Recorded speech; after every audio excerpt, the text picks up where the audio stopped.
The Women, Youth and Persons with Disabilities, Deputy Minister Steve Litige will visit the home of Hendricks today to pay respect to the family. And the Deputy Minister now joins us to have this conversation. Deputy Minister, very good morning to you. Thank you so much for making time for us. Obviously under very difficult circumstances, as we are now also beaming the footage of that incident when it took place of the Imam being shot point blank as he was about to go and officiate that particular wedding. What goes through your mind at this difficult moment, Deputy Minister? No, thank you so much, and good day to viewers of Newsroom Africa. Look, this is really completely unacceptable that the level of violence in our country has escalated to a point where we are even intolerant. Yes, details of the assassination of Imam Hendrik remains sketchy, but in what we know, he has really been someone who has been challenged for his openness, his inclusiveness, and the fact that now he even was attacked while doing his service to the people, and particularly, to the interfaith wedding that he was going to officiate in particular. So I'm unashamedly, ashamed that our own country has gotten to the level where people has really taken life and don't value life for that matter. Yeah. Have you received any information, Deputy Minister, in relation to this particular wedding and the people that were supposed to be getting married?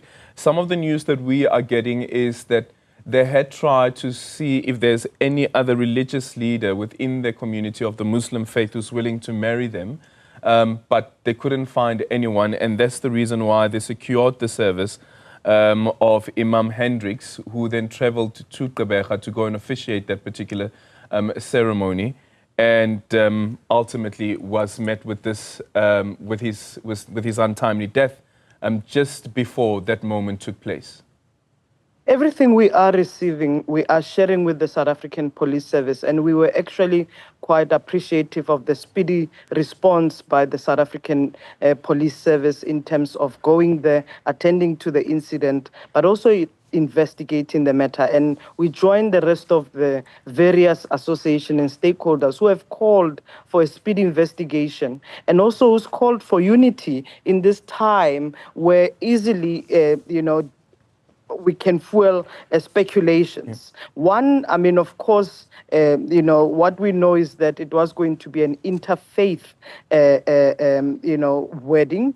But what we also know is, what has been put out to have been the fact that Imam Hendricks was squarely and clearly known as a queer Imam himself, but also somebody who was inclusive of everybody, including the LGBTI community. So this targets does demonstrate the level of intolerance. We are going to be meeting with the family, of course, also with different associations he was part of, and we are also going to really call on the Muslim community, but also the rest of South Africans to remain calm until we've got clear details that can be taken up to attend to the case itself. Do you know whether the ceremony still went ahead? Indeed, we do know that the ceremony went ahead. Okay. And I want to bring you to this particular point.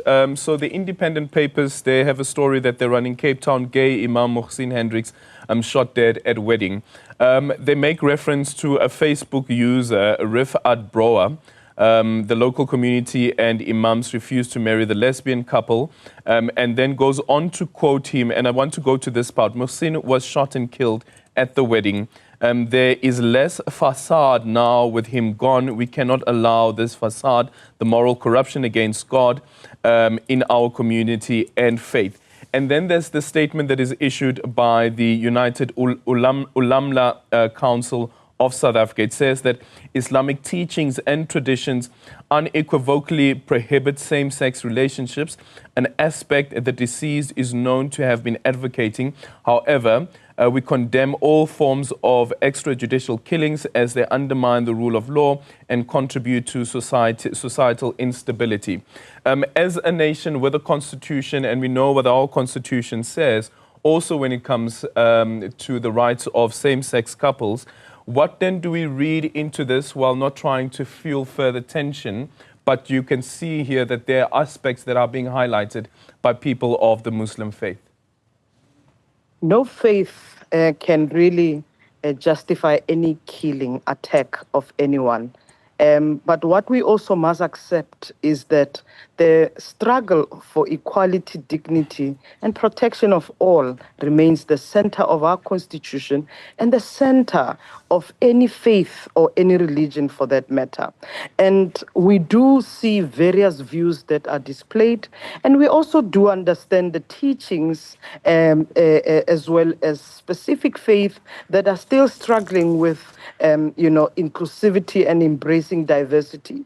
And we actually must commend the bravery of Imam Hendricks, the legacy that he leaves behind that's trying to dismantle the exclusion of people who are diverse, who belong to particular faiths.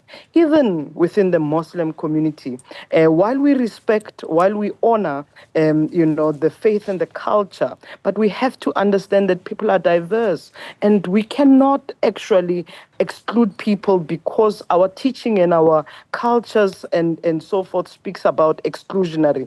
What we must dismantle is how do we really ensure that we bring everybody, whether towards God, whether towards Allah or any other faith, where we can embrace people for being people and look at how our policies can stand firm to be inclusive and to build a society that respects anyone regardless of their sexual orientation or gender identity, including religious belief. And this is a debate that has been going on for years, and I do think any other scholars, any other community, any other faith can battle with this, but we can actually save life, we can coexist, and we can respect the dignity of individuals. And his legacy speaks to that of inclusive community. And he died in service of his own faith. And that's very important that we don't distort it for any way. He believed in inclusivity. And when he was summoned to come perform a ceremony, he did it in the service of believing that people can remain within the faith space. Yeah.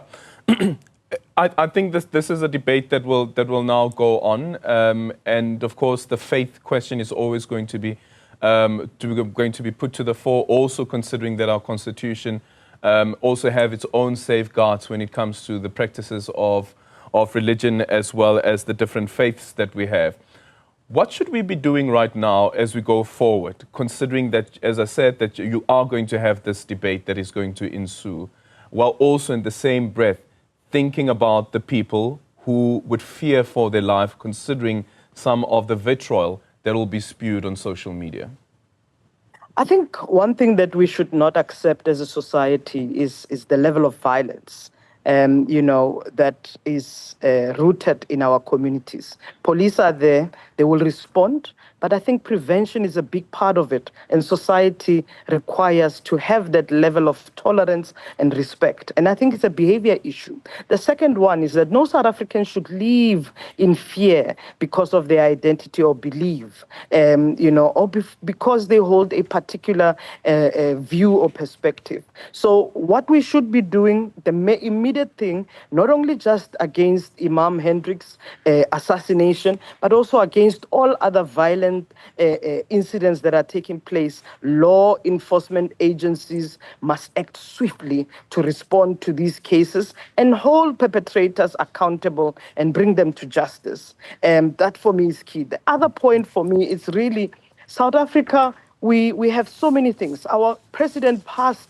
the hate crimes law and hate speech. We need to dismantle the networks of intolerance, that leads to perpetuating violence and discrimination. We need to speak out, but we also need to change our behavior in a way that secures safety, that secures prosperity of our country. So I do think that society, we really do have a place to ensure that human rights are observed, are lived through, but they are also promoted, and we can coexist. And I think that is the immediate action we must take as South Africans. Okay.